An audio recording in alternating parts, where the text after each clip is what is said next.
의뢰인의 행복만 생각합니다. 법률 문제로 고민에 빠지신 분들에게 정확한 정보를 제공하여 현명한 선택을 하도록 도와드리는 소송 가이드입니다. 보이스피싱 범죄에 연루되는 상황은 예기치 않게 발생할 수 있습니다. 특히 보이스피싱 조직의 현금 수거책으로 동원되는 경우 본인이 그 범죄의 전말을 알지 못했다고 하더라도 법적 처벌을 피하기 어렵습니다. 한국의 법원은 보이스피싱 현금 수거책에 대해 거의 예외 없이 사기죄나 사기 방조죄를 적용하고 있습니다. 그뿐만 아니라 문서를 전달하거나 수거하는 과정에서 문서 위조죄나 동행사죄가 추가될 수 있습니다. 보이스피싱 사기죄가 성립되면 10년 이하의 징역형 또는 2천만 원 이하의 벌금형이 선고될 수 있습니다. 또한 단순히 가담한 정도만으로도 사기방조죄가 성립되어 5년 이하의 징역형이나 1,000만 원 이하의 벌금형을 받을 수 있습니다. 중요한 점은 본인이 몰랐다는 사정만으로 범죄가 인정되지 않는다는 것입니다. 그로 인해 범죄에 연루된 사실을 인지하지 못한 상태에서 현금 전달 업무를 하였다고 해도 법적인 책임에서 벗어날 수 없습니다. 하지만 다행히도 이러한 상황에서 형량을 감경받을 수 있는 방법이 존재합니다. 형법 제52조 제1항은 범죄를 저지른 후 수사기관에 자수한 경우 형을 감경하거나 면제할 수 있다고 규정하고 있습니다.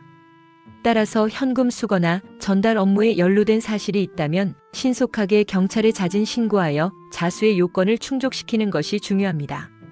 다만 자수는 단순히 경찰서에 가서 진술하는 것만으로는 인정되지 않습니다. 법이 요구하는 자수의 요건을 충족해야만 그 진정성이 인정됩니다. 자수의 요건에는 범죄 사실에 대한 자발적 신고, 범죄에 대한 반성, 그리고 수사기관의 협력 등이 포함됩니다.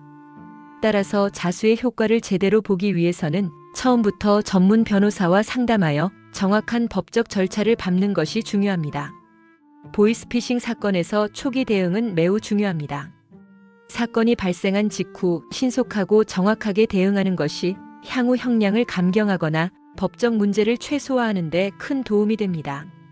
이처럼 보이스피싱에 연루된 경우 법적 처벌을 피하기 위해서는 사건 발생 초기부터 정확한 법적 대응이 필요합니다.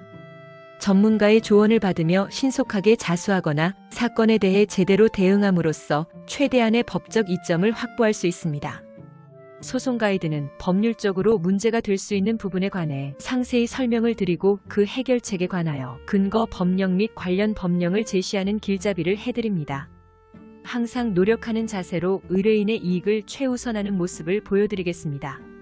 소송에 대한 자세한 상담을 원하신다면 변호사 상담 신청을 누르시고 더 많은 정보를 보고 싶으시다면 소송 가이드 카페를 방문하시면 됩니다.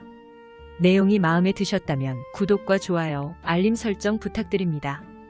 더 좋은 내용으로 찾아오겠습니다. 꼭 승소할게요.